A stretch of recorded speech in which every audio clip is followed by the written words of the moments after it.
तो hello everyone, कैसे हैं आप सभी? अच्छे होंगे, मस्त होंगे और आपकी पढ़ाई जो है क्लास 12 की वो चल रही होगी। इससे पहले हम लोगों ने क्लास 12 के फिजिक्स में मीटर सेतु क्या होता है इसका डिस्कशन कर चुके हैं। आज हम लोगों के पास जो टॉपिक वो है विद्युत वाहक बल। क्या होता है इलेक्ट्रोमोटिव फोर्स, हम लोगों को आज ये जानना है। तो चलिए समझते हैं क्या होता है विद्युत वाहक बल।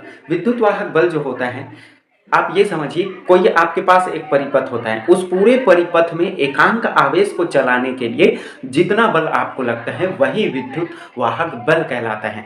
क्या बोला, समझ में आया? जैसे आपको उस कार को चलाने में आपको जितना कार्य करना पड़ता है, वर्क करना पड़ता है, वही उसका विद्युत वाहक बल कहलाता है। तो चलिए लिख लेते हैं परिभाषा। तो परिभाषा क्या है? एकांक आवेश को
ठीक है।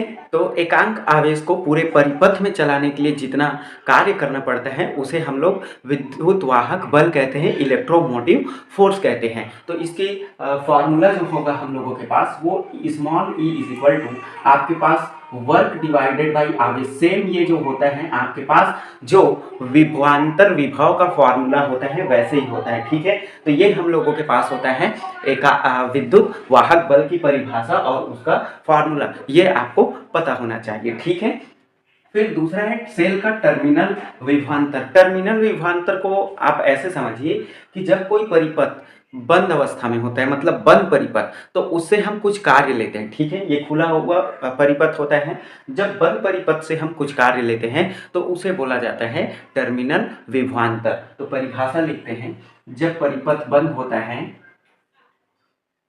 जब परिपथ बंद होता है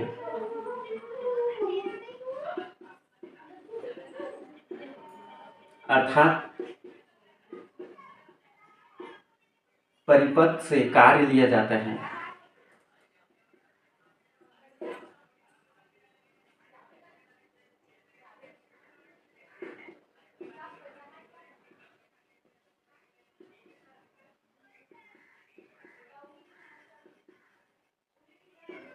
तो के परिपथ के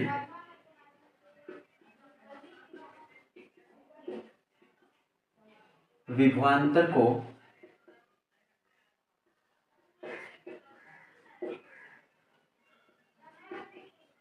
टर्मिनल विभवांतर कहते हैं।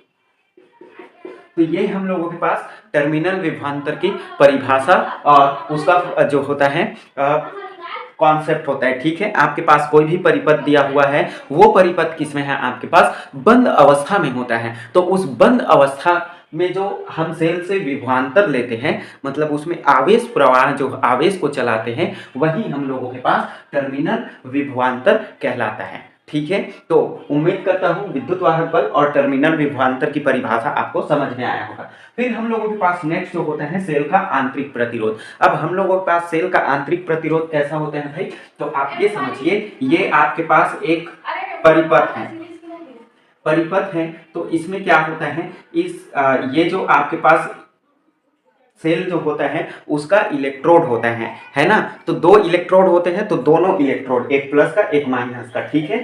तो दोनों इलेक्ट्रोड के मध्य जो आपके पास प्रतिरोध होता है उसी को सेल का आंतरिक प्रतिरोध कहते हैं, ठीक है। तो परिभाषा समझिए, आपके पास दो इलेक्ट्रोड हैं ये, और इनके मध्य में क्या होता है, आपके पास दोनों इलेक्ट्रोडों के मध्य में आप लोगों के पास जो प्रतिरोध होता है, रुकावट होता है, उसे हम लोग सेल का आंतरिक प्रतिरोध कहते हैं, ठीक है। तो परिभाषा लिख लेते हैं।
तो ये होता है हम लोगों के पास सेल का आंतरिक प्रतिरोध। सेल के इलेक्ट्रोडों के मध्य जो प्रतिरोध उत्पन्न होता है उसे हम लोग क्या कहते हैं, सेल का आंतरिक प्रतिरोध कहते हैं, ठीक है। तो इसकी कैलकुलेशन करते हैं, सेल के आंतरिक प्रतिरोध की गणना करते हैं, तब तक ये आप नोट कीजिए।